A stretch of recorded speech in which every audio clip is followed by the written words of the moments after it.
आज आपको बहुत बहुत शुभकामनाओं के साथ में मैं आज बहुत सारी विस्तृत भ्रांतियों को मिटाने वाला हूँ औषधि के रूप में। जैसे आपने देखा होगा कि भगवान शिव जी के ऊपर धतूरे का प्रसाद चढ़ता है और बेलपत्र के प्रसाद चढ़ते हैं, भांग का प्रसाद चढ़ता है। ये सारी चीजें ऐसी हमारे समाज में भ्रांति के रूप में, नशे के रूप में फैली हुई है। भारत में भांग के ऊपर, आदि के ऊपर, इनके ऊपर बैन है, पर भगवान शिव जी जो है आदि गुरु है। उस काल के, प्रथम काल के, सृष्टि के प्रथम मानव है, आदि गुरु है, आदि वैज्ञानिक है। तो उन्होंने ही इन सारी चीजों का प्रयोग किया है अपने रिसर्च। अब मैं आपको एक एक चीज के बारे में बताऊं। जैसे हमारे समाज में, भारत में भांग इस समय जो है नशे में आ चुकी है, व्यसन में आ चुकी है, क्योंकि किसी भी चीज का दुरुपयोग संसार में किया जा सकता है, पर भांग के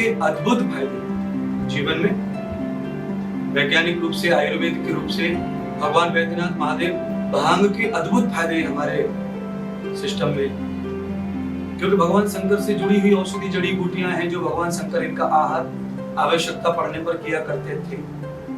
मैं आपको बताऊं, जैसे भांग सबसे ज्यादा फायदा हमारे शरीर में करती है अगर उसे किसी वैद्य की देख रेख में लिया जाए या भांग को मात्रा अनुसार लिया जाए, तो भांग से खून की कमी दूर होती है, भांग से लीवर अच्छा रहता है, भांग से खून शुद्ध रहता है, भांग से कैंसर का रोग भी ठीक होता है, उसमें मदद मिलती है। कैंसर के रोग में भांग का बड़ा स्थान है आयुर्वेद। और जिनको हेमोग्लोबिन सेनेथिया का रोग है उसमें भी भांग बहुत ज्यादा काम करती है।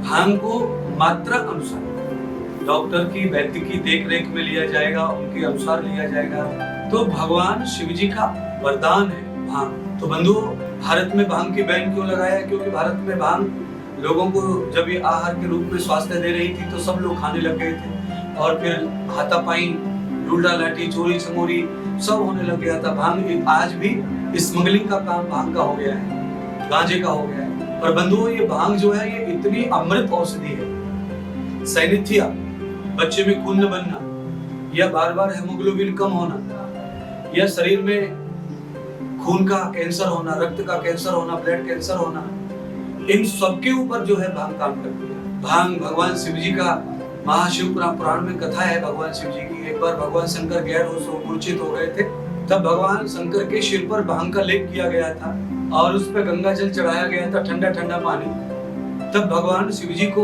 उसी से होश आया था। तो ये काम, हम भांग से इतने सारे लाभ है इसमें, भांग के, और ये लाभ हम अच्छी तरह से ले सकते हैं। भांग का लाभ है तो खून बढ़ाने में, हेमोग्लोबिन बढ़ाने में, खून को शुद्ध करने में, कैंसर में, सब जगह पे भांग लाभदायक है अगर उसे औषधि के रूप में मात्रा में लिया जाए तो।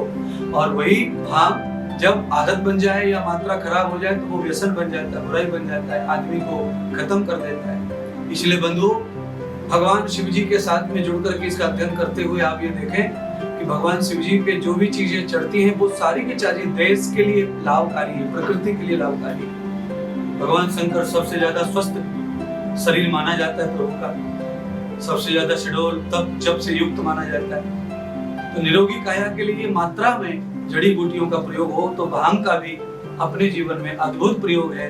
कैंसर में, ब्लड बढ़ाने में, हेमोग्लोबिन की बढ़ाने में, शुद्धि के लिए खून की, और चेहरे पर ग्लो बहुत आता है। तो उसके लिए हमको चाहिए कि हम मात्रा में भांग का प्रयोग अगर करते हैं तो हम स्वस्थ रहते हैं। बहुत बहुत धन्यवाद। आपको ये बातें जरूर समझ में आई होगी। इसको आदत ना बनाएं, आवश्यकता पड़ने पर ही इसका प्रयोग करें।